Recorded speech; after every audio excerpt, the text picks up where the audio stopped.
ஒளியை உறைய வைத்த இத்தாலியைச் சேர்ந்த விஞ்ஞானிகள் கற்பனைக்கும் எட்டாத சாதனை. அவனை பற்றி இந்த வீடியோ தொகுப்பில் பார்க்கலாம்.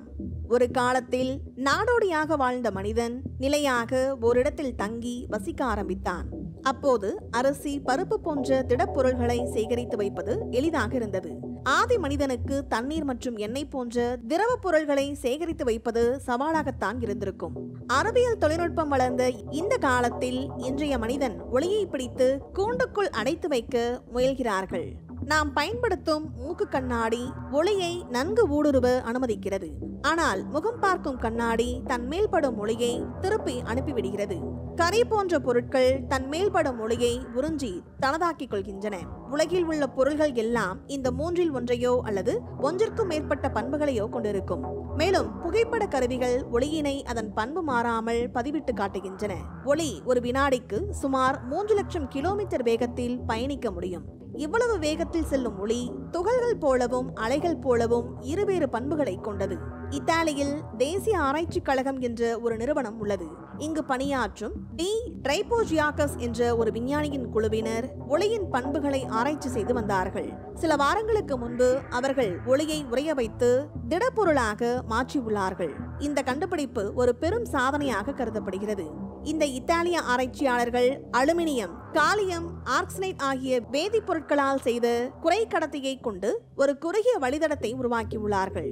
இதனை மிக குறைந்த வெப்பநிலையின் எல்லைக்கு அருகே கொண்டு சென்றுள்ளார்கள். சூரியனின் மேற்பரப்பு வெப்பநிலை 5600 டிகிரி ஆகும். நம் வீட்டில் உள்ள குளிர்சாதன பெட்டியில் பொதுவாக முதல் அறை பெரியதாக இருக்கும். இந்த பகுதியின் வெப்பநிலை சுமார் 4 டிகிரி இருக்கும். அடுத்த அறை சற்று சிறியதாக இருக்கும். இந்த அறையின் வெப்பநிலை 0க்கு கீழே 20 டிகிரியாக இருக்கும். இதற்கு கீழேயும் வெப்பநிலையை குறைத்துக் கொண்டே போகலாம். உதாரணமாக நைட்ரஜன் வாயுவை திரவமாக்கலாம். இந்த திரவ நைட்ரஜனின் வெப்பநிலை -196 டிகிரி. இந்த வெப்பநிலையில் உயிரினங்களில் உள்ள செல்களில் எந்த விளைவும் நடக்காது. அதனால் -196 டிகிரியை உயிரியல் பூஜ்ய வெப்பநிலை என்று அழைக்கின்றார்கள்.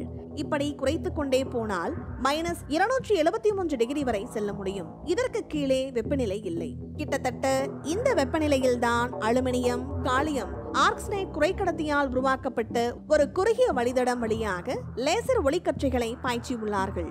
ஒளி இதன் வழியாக பயணிக்கும் போது இந்த குறைக்கடத்தியின் மேல்பட்டு போலரிட்டான்களை உருவாக்கியுள்ளது. போலரிட்டான் என்பது அலை வடிவத்திற்கும் துகள் வடிவத்திற்கும் இடைப்பட்ட பொருளாகும். மிக குறைந்த வெப்பநிலையில் இவை குறைக்கடத்திகளுடன் ஒருங்கிணைந்து திடப்பொருளாக மாறியுள்ளது. அதாவது ஒளியை திடப்பொருளாக மாற்றியுள்ளார்கள்.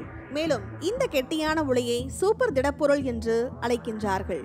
இந்த சூப்பர் திடப்பொருள் குவாண்டம் நிலையில்தான் சாத்தியமாகும். குவாண்டம் என்பது அணுக்களில் உள்ள எலக்ட்ரான், புரோட்டான், நியூட்ரான்களை விட சிறிய பொருள்களை பற்றி கூறுவது. அது சரி, ஒளியை திடப்பொருளாக மாற்றியதால் என்ன பயன் என்று பார்க்கலாம். திடப்பொருளாக மாறிய ஒளி தூய உப்பு கற்கள் போன்று சிறிதளவும் பிசுபிசுப்பு தன்மை இல்லாமல் இருந்துள்ளது. இப்படி ஒளியை கெட்டியாக்கியது நம்ப முடியாத மற்றும் கற்பனைக்கு எட்டாத சாதனையாகும். இந்த கண்டுபிடிப்பு ஒளியில் உள்ள அடிப்படை துகள்களின் தன்மையை புரிந்து கொள்ள உதவும் என்று கூறுகிறார்கள். கெட்டியான ஒளியினை கொண்டு எதிர்காலத்தில் தகவல்களை சேமித்து வைக்கும் புதிய தொழில்நுட்ப முறைகளை உருவாக்க முடியும் என்று கூறுகிறார்கள். இதன் மூலம் கரணி மற்றும் அதிநவீன கண்ணாடி சார்ந்த தொழில்நுட்பங்கள் வியக்கத்தக்க வகையில் முன்னேற்றம் அடையும் என்று கூறுகிறார்கள். எதிர்காலத்தில் கைவிளக்கிற்கு பதில் இந்த ஒளியை பொட்டலம் போட்டு எடுத்து செல்லவும் வாய்ப்புள்ளது என்று கூறுகிறார்கள். நம் ஒளியின் வேகத்தில் பயணிக்க இன்று வழி எதுவும் இல்லை. ஒருவேளை எதிர்காலத்தில் வினாடிக்கு 3 லட்சம் கிலோமீட்டர் வேகத்தில் பயணிக்க முடிந்தால் வேகத்தை கட்டுப்படுத்தி மீண்டும் இயல்பு வாழ்விற்கு திரும்ப இந்த ஒளியை திடப்பொருளாக மாற்றும் இந்த தொழில்நுட்பம் உதவலாம் என்று கூறுகிறார்கள். இந்த வீடியோ உங்களுக்கு பிடித்திருந்தால் லைக் மற்றும் ஷேர் செய்யுங்கள். மேலும் இது போன்ற சுவாரஸ்யமான வீடியோக்களுக்கு எங்கள் சேனலை சப்ஸ்கிரைப் செய்யுங்கள். நன்றி.